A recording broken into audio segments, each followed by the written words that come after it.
In my whole life, I have beaten 22 extreme demons, and today I am going to rank them all, from worst to best.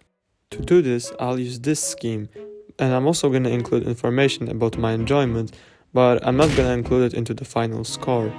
So, let's get right into it. So, first up is Red World. Obviously, the gameplay, decoration, and the song are pretty bad, but you can't blame it. It is the first extreme demon ever made, so it was predictable. I picked it up only because it was at the bottom of AREDL, and I wanted to beat something quick. I played it on and off, and I finally beat it. It is also the least attempts I put into an extreme. Even though the gameplay is very unbalanced, as the whole difficulty is concentrated on the second part, I kinda enjoyed it. I also died to the last ship only once, which is crazy considering how inconsistent I was with it. So all of the OGs on my channel know that Cataclysm was actually my first extreme demon. Even though it was my first extreme and it felt kinda RNG, I still kinda enjoyed it. I'm not really a huge fan of At the Speed of Light, and the level is old, so obviously the gameplay is bad. Decoration is pretty good for its time, but I beat it like 1.5 years ago, so obviously it's not the same anymore. White Album is definitely a level. It was really tough for me to play, especially at the end, because it was supposed to be my 4th extreme demon, but it ended up being a 10th. So it might just show how long it took me, and the ending was really inconsistent, with the first jump of it being straight impossible. Now, it might surprise you, because even though I think nobody likes this level, for me the gameplay was actually really good, except of Wave and the last cube. Now, this is the same case as White Album, because gameplay is not really that bad, and there are just some parts that really suck, like the wave that I was just playing right now. It was also supposed to be one of my first demon. I'm not sure, but I think it was supposed to be like 5th, and ended up being like 14th, somewhere around it, so it really shows that I'm really not good at beating levels when I'm supposed to. Now, this is the level that on the outside seems really cool, but when you start to play it, you start to see a lot of problems with it. There are a lot of parts that feel RNG, and some gameplay is really hard to see. I feel like it would have been lower, but the ending is pretty easy, so I fluked it, and it took me a really short amount of time, because I beat it in under a week. Now, that would not be that good, but I didn't really concentrate on this too much, because I had other things on my head.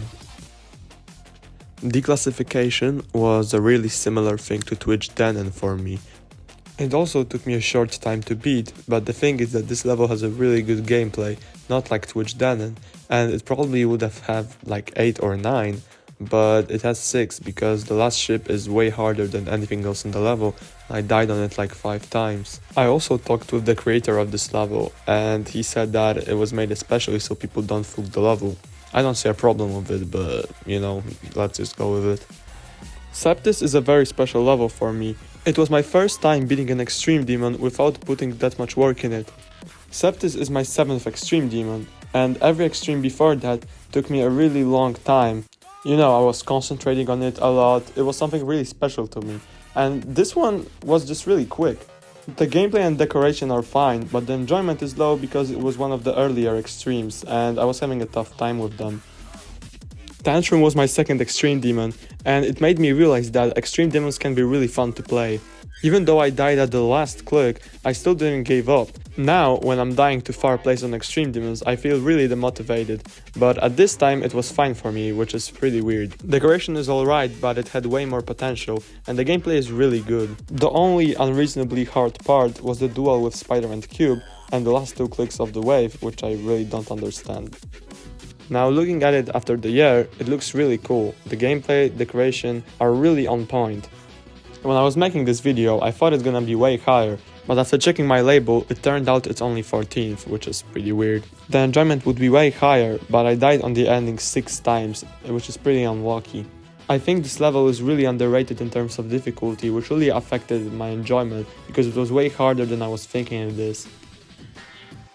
I have beaten Allegiance after a 5-month break from Geometry Dash, so it was pretty tough for me. It was also my 2nd hardest at the time, so you would have assumed that I didn't really enjoy it, but it was really fun. Gameplay would have been probably a 9.5, but the pre-drop ball and wave really sucked. The click pattern is really satisfying and the whole level is really well made, even though it doesn't look like it. I Got No Time is a really cool and iconic song, but after listening to it for so long, it's just really hard to like. Now, some people might say that this is just a generic Extreme Demon, which is kinda true, but it's also really fun and well made. Click sync gameplay and no amount of bugs really make it a good experience. If you're looking for your first Extreme Demon, I would definitely recommend this one. Akko is definitely one of the best beginner Extreme Demons there are to choose. Visible gameplay, good decoration and fun gameplay really make it one of the best choices. I got pretty lucky with it, flicking it from 76%. Even to this day, I'm sometimes playing Akko on 1.2 or 1.3 times speed just for fun. All in all, song, decoration and gameplay are really good, so I also recommend it. Pale Machine is definitely one of my favorite levels personally. You see, I really love this level, but what I don't love are XL levels. Well, this level is actually XXXX, basically over 5 minutes long. But at the time, my hardest XL level was Future Funk, which might tell you that I wasn't really good at them, and I also have problems with nerve control at the end of the levels, so it also didn't help. Even though the gameplay is really good, the second last part is really hard, way harder than anything in the level in fact. But still, this is one of the best decorated levels ever, and it will always be special for me. This is actually my most recent Extreme Demon, but I wanted to beat it for a while because I really like CeeLo's decoration style. Even though I had a pretty hard time with Forbidden Isle, this one looked way more fun. I really enjoyed this level and I almost beat it in one day, getting 92%. In the end I beat it in 3 days because the ending of the drop was really chokeable. If you have around 3 to 5 Extreme Demons, I really recommend this one. Now we're getting to the levels that are perfect in almost every way. Dora Dura is a great example of that. When you get a good host, good gameplay, good decoration, you know it's gonna be fire. The interpretation of the song is great and every part fits perfectly.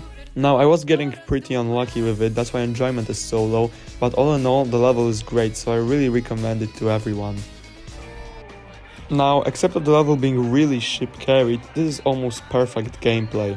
The click sync at the beginning of the drop and the whole atmosphere really make it a unique experience. I remember seeing it for the first time when it was still an insane demon and I really wanted to beat it, but after practicing it was just too hard for me. I was waiting for it to be upgraded to Extreme Demon, and when it did, I immediately started playing it and beat it.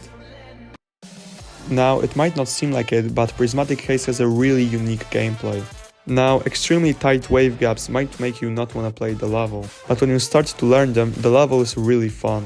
Despite having an extremely long and choke point ending, I died on it only 3 times, and all in all, I really enjoyed the level.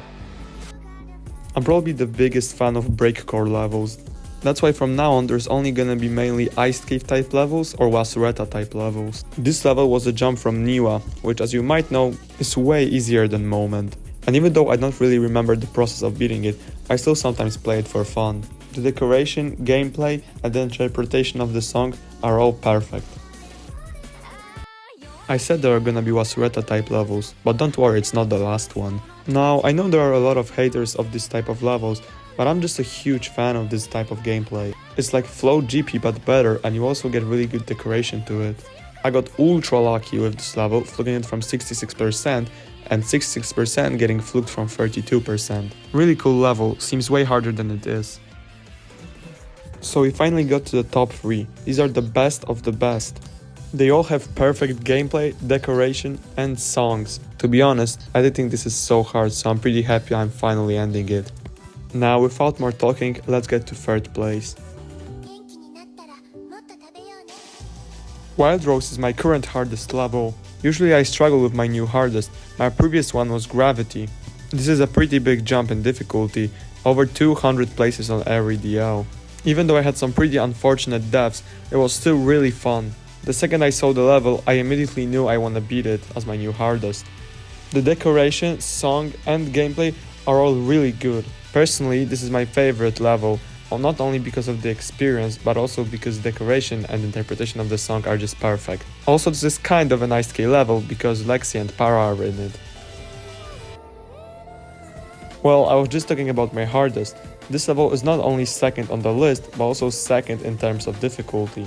This gameplay and decoration style was exactly what I was looking for when I was searching for new hardest. Ironically enough, it was also a jump from Moment. If you don't know, Gravity is a sequel to it.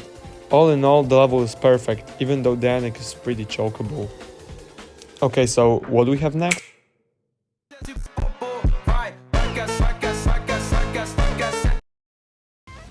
Okay, so for the record, I have no idea how the last 10 seconds of the video looked. There was just too much stuff at once and I couldn't see it through because it was too laggy. Anyways, Misureta is a perfect level, in every way. And the gameplay would be higher, but it's a little bit too easy for me. From the beginning, to the drop, to the ending, this level doesn't disappoint in any part. I recommend beating it to everyone. I can't believe I finally finished this video. I thought it would never happen. Please leave a like and subscribe, because I worked on it so much I just want to go to sleep. Bye.